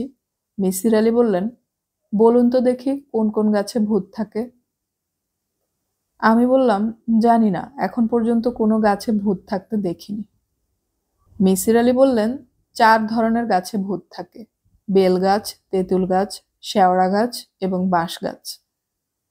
এর বাইরে কোনো গাছে থাকে না। আম এবং কাঁঠাল গাছে ভূত থাকে এরকম কথা কখনো শুনবেন না। আমি বললাম, ও আচ্ছা। মিসির আলী বললেন, ভূত মানুষের কল্পনা, এটা বলার অপেক্ষা রাখে না। কিন্তু মানুষ কেন ভূত থাকার জন্য 4টা মাত্র গাছ বেছে নিল, এটার গবেষণা হওয়া দরকার। এই গবেষণায় আমাদের লাভ? মিসির আলী বললেন, এই গবেষণা মানুষের কল্পনার জগৎ সম্পর্কে কিছু ধারণা দেবে। আমি বললাম, শেওড়া ঘন ঝাঁকড়া গাছ, দিনের বেলাতেও অন্ধকার হয়ে থাকে, সেই জন্যই মানুষ শেওড়া গাছকে ভূতের জন্য বেছে নিয়েছে। মিসির আলী বললেন, বেল গাছ তো ঝাঁকড়া না, ছায়াদায়িনী বৃক্ষও না, তাহলে বেল গাছ বাঁচলো কেন? বেল গাছে কাঁটা আছে কি কারণে? ভূতেরা হয়তো কাঁটা পছন্দ করে। তেঁতুল এবং বাঁশ গাছে তো কাঁটা নেই, ভূতেরা তাহলে ওই গাছে কেন থাকছে? আমি চুপ করে গেলাম। প্রসঙ্গ ঘোরাবার জন্য বললাম, শায়লার পুত্রের মৃত্যু রহস্য ভেদের কাজটা শেষ করে ভূতের গবেষণাটা করলে ভালো হয় না? মিসির আলী বললেন, রহস্য তো অনেক আগেই ভেদ হয়েছে, উত্তর লিখে খামে সিলগালা করে আপনার হাতে দিয়েছি। এখন আপনার দায়িত্ব নিজের মতো করে রহস্যের মীমাংসায় আসা। কোন দিক থেকে আগাবো ঠিক বুঝতে পারছি না। আমার চিঠিকন্যা শায়লা আমাকে যে চিঠি লিখেছে সেটা ধরে আগাবেন। সেটা ধরে আগানোর তো আর কিছু নেই। মিসির আলী বললেন, অবশ্যই আছে। চিঠিতে লেখা ডাক্তার হারুন চোখের কর্নিয়া গ্রাফটিং এর একটা পদ্ধতি বের করেছে, যার নাম হারুনস কর্নিয়া গ্রাফটিং। দেখতে হবে আসলেই এমন কোনো পদ্ধতি ডাক্তার হারুন বের করেছে কিনা। তার প্রয়োজনটা কি? উনি এই পদ্ধতি বের না করলেও তো কিছু আসা যায় না। শিশুর মৃত্যুর সঙ্গে কর্নিয়া গ্রাফটিং এর কোনো সম্পর্ক নেই। মিসির আলী বললেন, রহস্য ভেদের জন্য কোনো তথ্যই অপ্রয়োজনীয় না। আমি বললাম, গ্রাফটিং বিষয়ক তথ্য পাবো কোথায়? মিসির আলী বললেন, সব মেডিকেল কলেজের লাইব্রেরিতে জার্নাল আছে, সেখান থেকে পাবেন। তার চেয়েও সহজ বুদ্ধি হলো ইন্টারনেট। হারুনস কর্নিয়া গ্রাফটিং লিখে সার্চ দিলেই পাওয়া যাবে। আমি তো সেভাবেই বের করেছি এবং আপনার কম্পিউটারেই বের করেছি। কি পেয়েছেন? সেটা তো আপনাকে বলবো না। আপনি রহস্যভেদ প্রক্রিয়ার সঙ্গে যুক্ত হয়েছেন, আপনি নিজে বের করবেন। এক্ষুনি বের করছি। মিসির আলী বললেন, ভেরি গুড। 5 মিনিটের বেশি সময় লাগার কথা না। ইন্টারনেট আমাদের জীবন অনেক সহজ করে দিয়েছে। ইন্টারনেট ঘেঁটে দেখা গেল হারুনস কর্নিয়া গ্রাফটিং বলে কিচ্ছু নেই, তবে জালাল আহমেদ কর্নিয়া গ্রাফটিং বলে নতুন এক পদ্ধতি আছে। মিসির আলীকে এই তথ্য দিতেই তিনি বললেন, জালাল আহমেদ মুসলমান নাম, তার মানে এই না যে তার দেশ বাংলাদেশ। সে পাকিস্তানি হতে পারে, মিডল ইস্টের হতে পারে। আপনার কাজ হচ্ছে মেডিকেল কলেজগুলোতে খোঁজ নেয়া এই নামে কোনো ছেলে পাশ করেছে কিনা। আমি হতাশ গলায় বললাম, আপনি কি এইভাবেই রহস্য ভেদ করেন? মিসির আলী বললেন, অবশ্যই, দ্বিতীয় বিকল্প তো নেই। যাই হোক, আপনার এই কাজটা সহজ করে দিচ্ছি। আমি খোঁজ নিয়ে জেনেছি জালাল আহমেদ নামে অসম্ভব ব্রিলিয়ান্ট একজন ছাত্র ঢাকা মেডিকেল কলেজ থেকে পাশ করেছে। সে যে শুধু ব্রিলিয়ান্ট তা না, সে রাজপুত্রের মতো রূপবান। তাকে প্রিন্স নামে ডাকা হতো। আমি শুধু বললাম, আচ্ছা। জালাল আহমেদ নামে এই নতুন চরিত্রটির সঙ্গে রহস্যের কি সম্পর্ক কিছুই বুঝতে পারছি না। জট খুলতে গিয়ে আরো জট পাকিয়ে দিচ্ছি, এই হলো সমস্যা। মিসির আলীর রহস্যভেদ প্রক্রিয়া যে এমন ঝামেলার তাও আগে বুঝিনি। এখানে ওখানে যাওয়া, ঘোরাঘুরি বিরাট পরিশ্রমের ব্যাপার। মিসির আলী বললেন, আমার চিঠিকন্যার চিঠিটা মনে করুন। সেখানে লেখা, আমার স্বামী রাজপুত্রের মতো। এখন আপনি বলুন, হারুন সাহেব কি রাজপুত্রের মতো? না। হারুনস কর্নিয়া গ্রাফটিং বলে কিছু নেই, অথচ জালাল আহমেদ কর্নিয়া গ্রাফটিং আছে। সে জালাল রাজপুত্রের মতো সুন্দর। কিছু কি বোঝা যাচ্ছে? আমি হতাশ গলায় বললাম, না। মিসির আলী বললেন, আমার চিঠি কন্যা হাসপাতালের ঠিকানায় একটি চিঠি পাঠিয়েছে। চিঠিটা পড়ে দেখতে পারেন, আরও কোনো ক্লু যদি পাওয়া যায়। আমি বললাম, চিঠি পড়ে ক্লু বের করা আমার পক্ষে অসম্ভব। আগের চিঠিতে কিছুই পাইনি, এই চিঠিতেও কিছুই পাবো না। মিসির আলি হো হো করে হাসছেন, যেন আমি খুবই মজার কোনো কথা বলেছি। এইবারের চিঠিটা আমি পরপর 3 বার পড়লাম। আগের চিঠি মিসির আলি 3 বার পড়তে বলেছিলেন, এই কারণেই এই চিঠিও 3 বার পড়া। চিঠিটা হলো, বাবা, আমি আপনার চিঠি কন্যা শায়লা। আপনার শরীর খারাপ এবং আপনি হাসপাতালে ভর্তি হয়েছেন, এই খবর আমি হারুনের কাছ থেকে পেয়েছি। সে আপনার সব খবর রাখে। আপনি যে একজন লেখকের বাড়িতে উঠেছেন, এই খবরও তার কাছে পেয়েছি। আমার ধারণা সে আপনার পেছনে স্পাই লাগিয়েছে। বাবা, আপনাকে যে কথা বলার জন্য চিঠি লিখছি তা হলো ক্ষমা প্রার্থনা। মিথ্যা কথা বলে আপনার সময় নষ্ট করেছি, এই জন্য ক্ষমা প্রার্থনা। আমি অত্যন্ত ছেলেমানুষি একটা কাজ করেছি। বানিয়ে বানিয়ে বলেছি আমার ছেলের মৃত্যুর কথা। আপনাকে রহস্য ভেদ করতে বলেছি। কারণটা ব্যাখ্যা করি। আমি আপনাকে নিয়ে লেখা প্রায় সব বই পড়েছি। হঠাৎ ইচ্ছা হলো অতি বুদ্ধিমান মিসির আলিকে বিভ্রান্ত করা যায় কিনা দেখা যাক। আমার ধারণা ছিল চিঠি পড়েই আপনি বুঝবেন পুরোটাই বানানো। তা না করে আপনি যে রীতিমতো গবেষণা শুরু করেছেন তা জানলাম যখন আপনি আপনার লেখক বন্ধুকে আমার কাছে পাঠালেন। আপনার লেখক বন্ধু বললেন, ওই বছরের 1 এপ্রিল সরকারি ছুটি। মিথ্যা বলার এই এক বিপদ। সত্যি সত্যি ঘটনাটা ঘটলে আমার মনে থাকতো সে বছরের 1 এপ্রিল সরকারি ছুটি ছিল। বাবা, আপনি আমাকে ক্ষমা করবেন।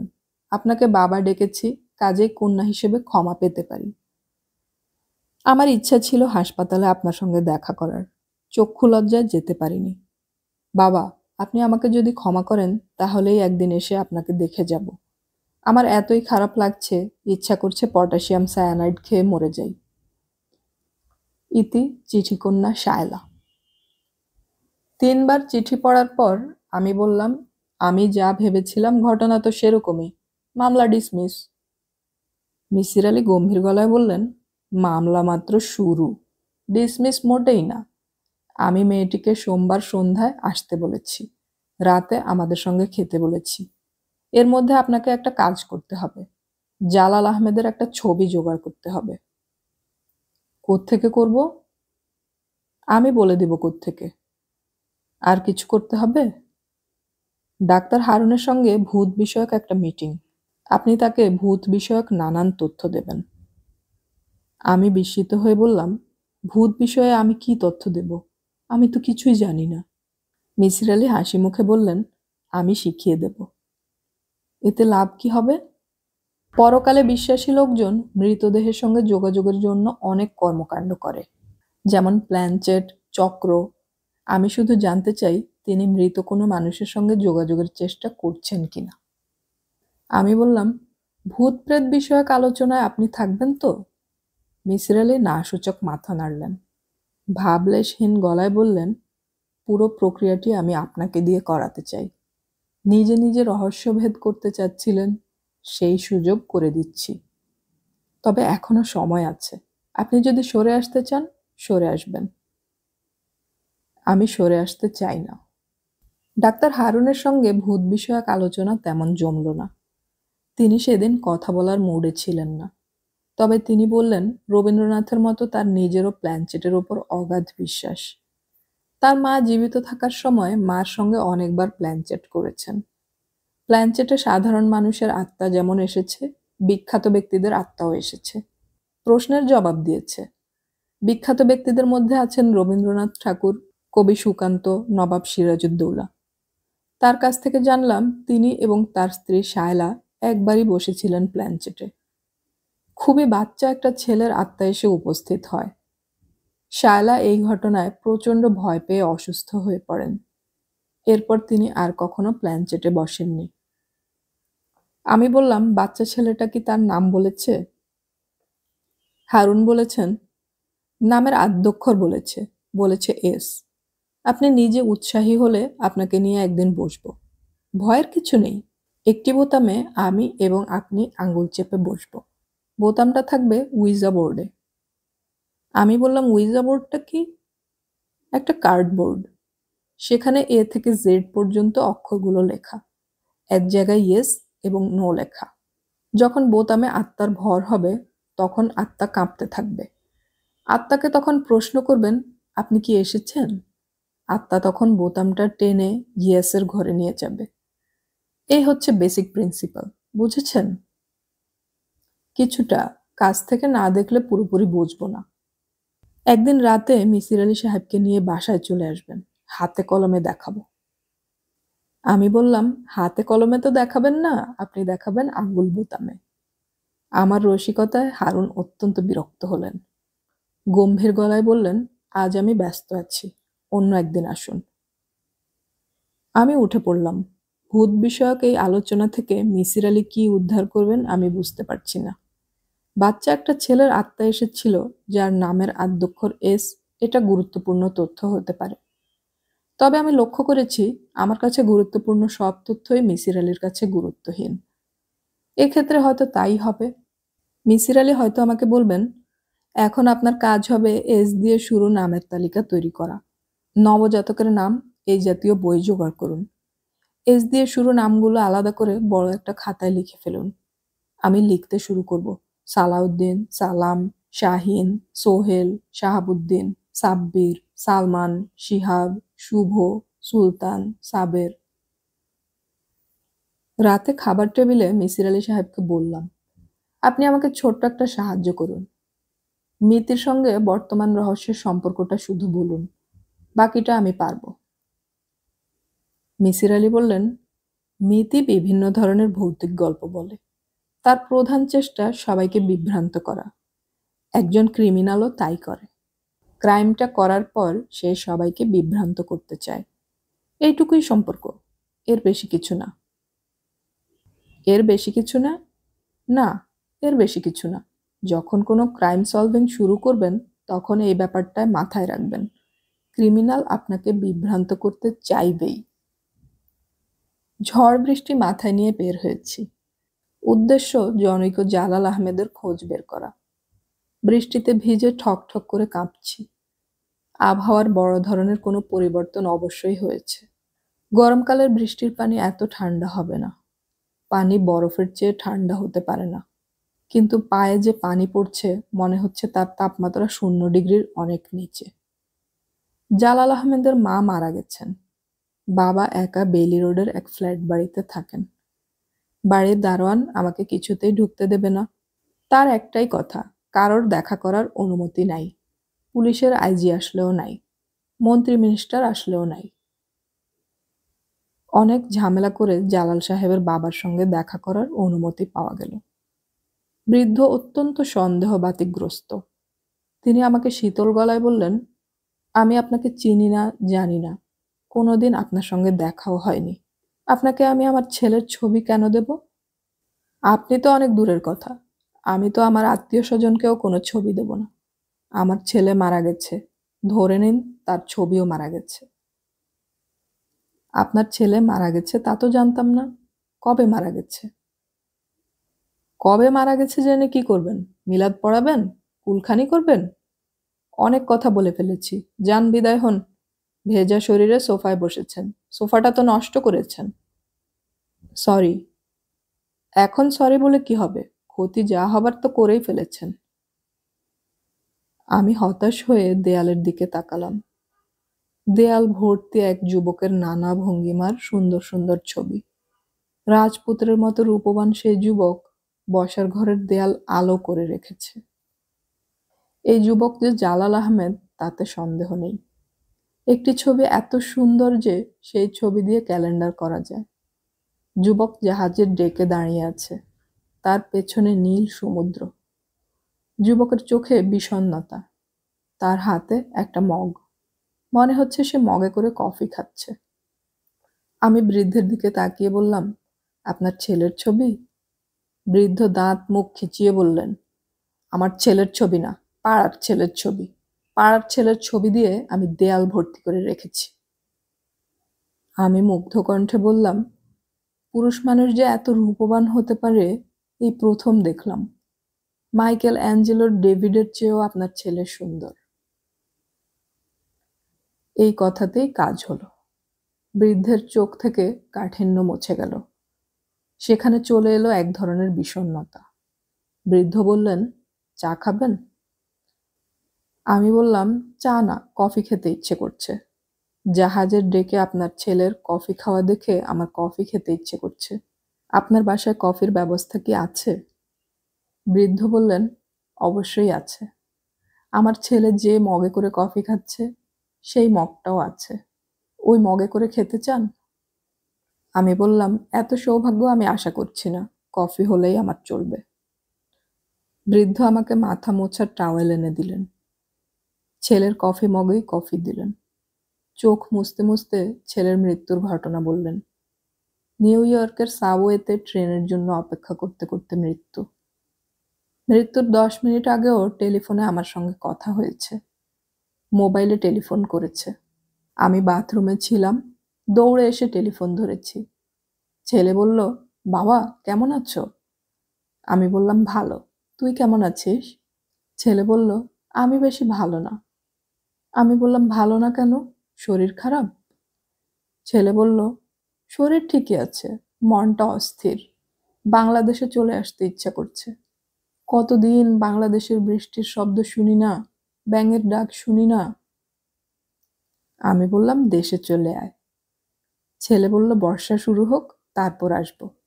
বাবা রাখি। এই বলে সে টেলিফোন বন্ধ করলো। ও আল্লাহ, 1 মিনিটের মাথায় আবার টেলিফোন। আমি বললাম, বাবা কি? সে বলল, বাবা খুব অস্থির লাগছে, বুঝতে পারছি না কেন। তুমি আমার জন্য দোয়া করবে। আমি বললাম, অবশ্যই করব বাবা। এক্ষুনি দোয়া করতে বসো, এক্ষুনি। আমি বললাম, বাবা তোর শরীর ঠিক আছে তো? সে বলল, আমার শরীর খুব ভালো, শুধু মন অস্থির। ছেলে টেলিফোন রাখা মাত্র আমি অজু করে নামাজ পড়তে বসলাম। আমার বাবু যখন মারা যাচ্ছে, তখন আমি বাবুর জন্য নামাজ পড়ছি। এটাই আমার একমাত্র সান্ত্বনা। জালাল আহমেদের ছবি নিয়ে বাসায় ফিরলাম। জাহাজে কফি খাওয়ার ছবিটা আমাকে দিলেন। চোখ মুছতে মুছতে বললেন, আমার ছেলের এই ছবিটা আপনার পছন্দ হয়েছে, আপনি নিয়ে যান, ফেরত দিতে হবে না। ছবি আপনার কেন দরকার, ছবি দিয়ে কি করবেন, কিছুই জানতে চাচ্ছি না। আজকাল কিছুই জানতে ইচ্ছা করে না। কফি খেতে চাইলে আমার কাছে এসে কফি খেয়ে যাবেন। আমার ছেলের কফি খুব পছন্দ ছিল। মৃত্যুর সময়ও তার হাতে কফির কাপ ছিল। আজ সোমবার। মিসির আলি সাহেবের চিঠিকন্যা শায়লার আমাদের এখানে ডিনারের নিমন্ত্রণ। তিনি নিমন্ত্রণ গ্রহণ করেছেন। টেলিফোনে জানিয়েছেন সন্ধ্যা 7টা নাগাদ চলে আসবেন। আমি কয়েকটি কারণে কিছুটা উত্তেজনার মধ্যে আছি। প্রথম কারণ, অতিথির জন্য রান্নার দায়িত্ব পড়েছে আমার। মেনু মিসির আলি ঠিক করে দিয়েছেন। স্টার্টার জিরা পানি, সাইড ডিশ বেগুন ভর্তা, টমেটো ভর্তা, মেইন ডিশ ইস্ত্রি ইলিশ, ফিনিশিং মুগের ডাল, ডেজার্ট দই। মেইন ডিশ নিয়ে আমি যথেষ্ট দুশ্চিন্তায় আছি। মেইন ডিশের নামই দুশ্চিন্তার জন্য যথেষ্ট। ইস্ত্রি ইলিশ, এই রান্না মিসির আলির আবিষ্কার। ইলিশ মাছে সর্ষে বাটা, কাঁচামরিচ এবং লবণ দেওয়ার পর লাউ পাতা দিয়ে মুড়তে হবে। তারপর গরম ইস্ত্রির নিচে বসিয়ে দিতে হবে। কিছুক্ষণ পর মাছ উল্টে আবার ইস্ত্রি চাপা দেয়া। ইস্ত্রি দিয়ে কতক্ষণ চাপা দিয়ে রাখতে হবে সেই সম্পর্কে মিসির আলি কিছু বলছেন না। আমার ধারণা মেইন ডিশ হবে কাঁচা মাছ। মিসির আলিকে এই কথা বলতেই তিনি বললেন, কাঁচা মাছ তো খারাপ কিছু না, জাপানিরা সুশি খায়, সুশি বানানো হয় কাঁচা মাছ দিয়ে। সমস্যা হচ্ছে আমরা জাপানি না, কাঁচা মাছ খেতে অভ্যস্ত না। কাজেই আমি সকাল থেকে স্টপওয়াচ দিয়ে ইস্ত্রি চাপা দেওয়ার সময়টা বের করার চেষ্টা করছি। একটা ইলিশ মাছের লেজ এবং মাথা ছাড়া পুরোটাই নষ্ট হয়েছে। এখন এক্সপেরিমেন্ট শুরু হয়েছে দ্বিতীয় ইলিশ মাছ দিয়ে। যথেষ্টই টেনশন বোধ করছি। আমি একদিনের টেনশনেই অস্থির। বাংলাদেশের মেয়েরা রোজই এই টেনশনের ভেতর দিয়ে যায়। এটা ভেবে খুব অবাক লাগছে। সন্ধ্যা থেকে ঝুম বৃষ্টি। ৭টার মধ্যে ঢাকা শহরের সব রাস্তায় পানি। এ ঝড় বৃষ্টির মধ্যে কাঁটা কাঁটা ৭টায় শায়লা উপস্থিত হলেন। তখনই ইলেকট্রিসিটি চলে গেল। আমার তো মাথায় হাত। ইলেকট্রিসিটি ছাড়া বিখ্যাত ইস্ত্রি ইলিশ তৈরি হবে না। বসার ঘরের টেবিলে মোমবাতি জ্বালানো হয়েছে। মোমবাতির আলোয় শায়লা নামের মহিলাকে অপরূপ দেখাচ্ছে। অধ্যাপিকারা পড়াতে জানেন, সাজতে জানেন না, কথাটা ঠিক না। তিনি সুন্দর করে সেজেছেন। শায়লা অতি বিনয়ের সঙ্গে মিসির আলিকে কদমবুসি করতে করতে বললেন, ভুলভাল চিঠি লিখে আপনাকে বিরক্ত করেছি। বাবা, আমাকে ক্ষমা করেছেন তো? মিসির আলি হাসলেন। শায়লা বললেন, ক্ষমা করে থাকলে মাথায় হাত রাখুন। মিসির আলি মাথায় হাত রাখলেন। সুন্দর সন্ধ্যা শুরু হলো। আমরা ৩ জন একসঙ্গে বসেছি। আমাদের সামনে লেবু চা। ঝড় বৃষ্টির রাতে লেবু চায়ে চুমুক দিতে অসাধারণ লাগছে। খোলা জানালা দিয়ে ঠান্ডা হাওয়া আসছে। হাওয়ায় মোমবাতির শিখা কাঁপছে। এখন মনে হচ্ছে ঝড় বৃষ্টির রাতে ইলেকট্রিসিটি চলে যাওয়া এমন খারাপ কিছু না। মিসির আলি সিগারেট ধরাতে ধরাতে শায়লার দিকে তাকিয়ে বললেন, তুমি তোমার হ্যান্ডব্যাগে কি সব সময় পটাশিয়াম সায়ানাইড রাখো? শায়লার মুখ হঠাৎ রক্তশূন্য হয়ে গেল। শায়লার কথা বাদ থাকুক, আমি নিজেই হকচকিয়ে গেলাম। শায়লা যদি তার হ্যান্ডব্যাগে পটাশিয়াম সায়ানাইড রেখেও থাকেন, মিসির আলির পক্ষে তা জানা কোনো ক্রমেই সম্ভব না। ওনার আর যাই থাকুক, এক্স-রে চোখ নেই। মিসির আলি সহজ গলায় বললেন, তোমার ব্যাগে পটাশিয়াম সায়ানাইডের একটা ফাইল আছে। কি করে সেটা বুঝলাম তোমাকে বলি। পটাশিয়াম সায়ানাইড নিয়ে তোমার অবসেশন আছে। শ্বশুরবাড়িতে এই শব্দটা তুমি প্রায়ই উচ্চারণ করো, যে কারণে তোমার শাশুড়িও শব্দটা শিখেছেন এবং তার পুত্রকে সাবধান করেছেন। কেমিস্ট্রির শিক্ষক হিসেবে পটাশিয়াম সায়ানাইড জোগাড় করা তোমার পক্ষে কোনো বিষয় না। তার চেয়েও বড় কথা, তুমি এমএস করেছো নিউ ইয়র্ক ইউনিভার্সিটি থেকে। তোমার থিসিস ছিল কোনো একটি ইনঅর্গানিক যৌগে কেসিএনের সাহায্যে কার্বন যুক্ত করা। ইনঅর্গানিক যৌগের নামটা যেন কি? শায়লা যন্ত্রের মতো বললেন, সিলিনিয়াম হাইড্রাইড। আপনি এই খবরও নিয়েছেন? হ্যাঁ, নিয়েছি। তোমার যে গাইড প্রফেসর জেমস ক্লার্ক, তার সঙ্গেও আমার টেলিফোনে কথা হয়েছে। মিসির আলি বললেন, এই ঘরে ঢোকার পর থেকে লক্ষ্য করছি তুমি তোমার হ্যান্ডব্যাগ শরীরের সঙ্গে শুধু জড়িয়েই রেখেছ তা না, শাড়ির আঁচল দিয়েও ঢেকে রেখেছ। বাতাসের ঝাপটায় একবার তোমার শাড়ির আঁচল সরেও গেল, কিন্তু তুমি সঙ্গে সঙ্গে অতি ব্যস্ততার সঙ্গে তোমার ব্যাগটা ঢাকলে। এখন বলো, তোমার ব্যাগে পটাশিয়াম সায়ানাইড আছে না? তুমি যদি বলো নাই, তাহলে নাই।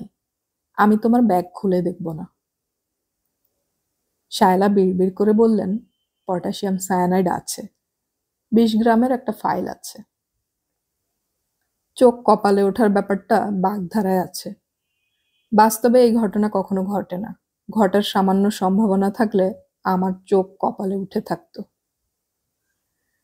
মিসির আলি আমার দিকে তাকিয়ে বললেন, আপনাকে একটা খাম রাখতে দিয়েছিলাম।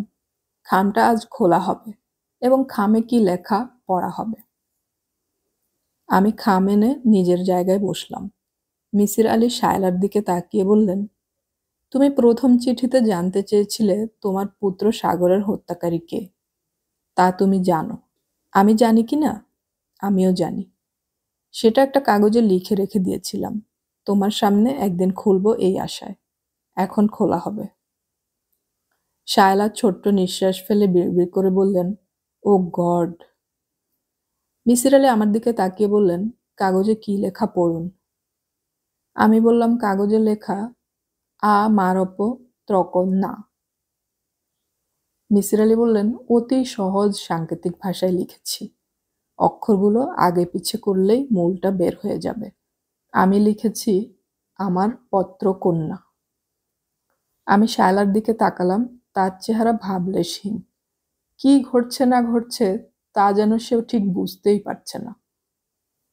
মিসির আলি বললেন, শায়লা, তুমি বিয়ের পর এমএস করতে আমেরিকায় যাও, ঠিক না? শায়লা হ্যাঁ সূচক মাথা নাড়ল। জালাল আহমেদের সঙ্গে সেখানেই তোমার পরিচয়। হ্যাঁ। সাগর নামের ছেলেটি কি তোমাদের অবৈধ সন্তান? শায়লা মুখ তুলে তাকালেন এবং কঠিন গলায় বললেন, না, আমি হারুনকে নিয়মমাফিক তালাক দিয়ে জালালকে বিয়ে করি। হারুনের সঙ্গে এমনিতেই আমার বিয়ে বৈধ ছিল না। আপনি এত কিছু জেনেছেন, এই তথ্যও নিশ্চয় জানেন সে ইম্পর্ট্যান্ট। জানি। পুরো ইসলামী মতে নিউ ইয়র্কের এক মসজিদে আমাদের বিয়ে হয়। তারপরই সমস্যা শুরু হয়। কি সমস্যা? জালালের ধারণা হয় আমি মানসিকভাবে অসুস্থ। যে কোনো সময় তাকে আমি খুন করতে পারি। এইসব হাবিজাবি। ডাক্তার হারুনের যে সমস্যা আছে সেই সমস্যা? হ্যাঁ, আমাদের যে বাচ্চাটা হয় সাগর, সেই বাচ্চাটাকেও জালাল সরিয়ে ফেলেছিল। তার ধারণা হয়েছিল বাচ্চাটাকেও আমি মেরে ফেলব। সে সাগরকে তার এক আত্মীয়ের বাড়িতে সরিয়ে দিয়েছিল, যাতে আমি বুঝতে না পারি সে কোথায়। আমি ইচ্ছা করলে পুলিশের সাহায্য নিয়ে বাচ্চা বের করে ফেলতে পারতাম। তা করিনি। নিজেই খুঁজে খুঁজে বের করেছি সে কোথায় আছে। আমি আমার ছেলের খোঁজে জ্যাকসন হাইটের বাড়িতে উপস্থিত হয়ে জানলাম তাকে বাংলাদেশে পাঠিয়ে দেয়া হয়েছে। আমি এক কাপ কফি খাবো। কফি কি আছে? মানুষ চলে যায়, কিন্তু তার কিছু অভ্যাস রেখে যায়। জালাল নেই, কিন্তু তার কফির অভ্যাস আমার মধ্যে রেখে গেছে। আমি কফি বানিয়ে শায়লার সামনে ধরলাম। শায়লা কফির কাপে চুমুক দিয়ে মিসির আলির দিকে তাকিয়ে বলল, জালাল যে নিউ ইয়র্কের এক সাবওয়েতে কফি খেতে খেতে মারা গিয়েছিল, এই খবর কি আপনি জোগাড় করেছেন? মিসির আলি বললেন, হ্যাঁ। সে হার্ট অ্যাটাকে মারা যায়নি। কফিতে পটাশিয়াম সায়ানাইড মিশিয়ে খেয়েছিল। সে সুইসাইড করেছিল। পটাশিয়াম সায়ানাইড চুরি করেছিল আমার কাছ থেকে। নিউ ইয়র্ক পুলিশের বুদ্ধির কত নামডাক শুনি। তারা ধরতেই পারেনি। তারা ভেবেছে হার্ট অ্যাটাক। তার মৃত্যুর পর আমি দেশে ফিরে আসি। বাস করতে থাকি হারুনের সঙ্গে। এমনভাবে বাস করি যেন মাঝখানের 2 বছর হঠাৎ বাদ পড়ে গেছে। হারুন কখনো কিছু জিজ্ঞেস করেনি। আমিও কিছু বলিনি। আমার শাশুড়ি ব্যাপারটা একেবারেই মেনে নেননি। তিনি আমাকে হজম করেছেন, কারণ আমাকে প্রচণ্ড ভয় পেতেন। তার ধারণা হয়ে গিয়েছিল যে আমি জালালকে খুন করে ফিরে এসেছি তার ছেলেকে খুন করতে। বাবা, আপনার বুদ্ধি, আপনার লজিকের সিঁড়ি তৈরি করার ক্ষমতার কোনো তুলনা নেই। আমি ব্যাগে পটাশিয়াম সায়ানাইড নিয়ে ঘুরি, এটা পর্যন্ত বের করে ফেলেছেন। কিন্তু আমার বিষয়ে আপনার সিদ্ধান্ত ভুল। মিসির আলি বললেন, তোমার ছেলে সাগর কোথায় আছে? সে তার দাদুর সঙ্গে থাকে। ওই বাড়িতে আমার যাওয়া নিষেধ। তবে হারুন ওই বাড়িতে যায়। আমার ছেলে তাকে খুব পছন্দ করে। হারুনই তাকে আমার সঙ্গে দেখা করানোর জন্য প্রায়ই আমাদের বাড়িতে নিয়ে আসে। ছেলেটি তার বাবার চেয়েও অনেক সুন্দর হয়েছে। ইলেকট্রিসিটি চলে এসেছে। আমি ইস্ত্রি ইলিশ বানানোয় ব্যস্ত। মানসিকভাবে খানিকটা বিপর্যস্ত। সন্ধ্যার পর থেকে অনেক ঘটনা এত দ্রুত ঘটেছে যে তাল রাখতে সমস্যা হচ্ছে। শায়লা পুরোপুরি সত্যি বলছে এটা আমার কাছে মনে হচ্ছে না। মিসির আলিকে দেখেও কিছু বুঝতে পারছি না। রাত 9টায় দরজা কলিং বেল বেজে উঠল। দরজা খোলার জন্য উঠে দাঁড়ালো শায়লা। লজ্জিত গলায় বলল, আমি হারুনকে রাত 9টায় ডিনার খেতে এখানে আসতে বলেছি। ওকে বাদ দিয়ে ডিনার খেতে খুব খারাপ লাগবে। মিসির আলি বললেন, খুব ভালো করেছ। আমার উচিত ছিল দুজনকে দাওয়াত দেয়া। ভুলটা আমার। শায়লা বললেন, হারুনকে বলেছি সাগরকেও যেন নিয়ে আসে। মনে হয় এনেছে। দরজা খোলা হলো। হারুন সাহেব একগোছা দোলন চাপা হাতে নিয়ে দাঁড়িয়ে আছেন। তার গায়ের সঙ্গে গা লাগিয়ে যে শিশুটি দাঁড়িয়ে আছে, সে দোলন চাপার চেয়েও সুন্দর। আমি আমার জীবনে এত সুন্দর শিশু দেখিনি। অবশ্যই দেব শিশুরা এত সুন্দর হয় না। এই শিশুর সৌন্দর্য পৃথিবীর সৌন্দর্য। শায়লা বললেন, আমার দুষ্টু বাবাটা কোথায়? সঙ্গে সঙ্গে সে ছুটে এসে মাকে জড়িয়ে ধরল।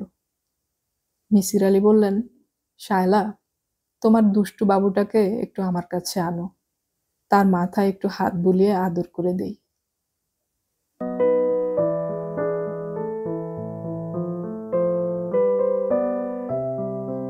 এতক্ষণ আমি পড়ে শোনালাম মিসির আলির চশমার শেষ পর্ব।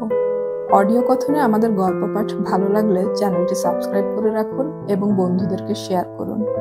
কমেন্ট করে আপনার গল্প শোনার অনুভূতি অবশ্যই জানাবেন। আমাদের পরবর্তী গল্প শোনার আমন্ত্রণ রইল। গল্প পড়ি, গল্প শুনি, বাংলা গল্প ছড়িয়ে পড়ুক সবখানে।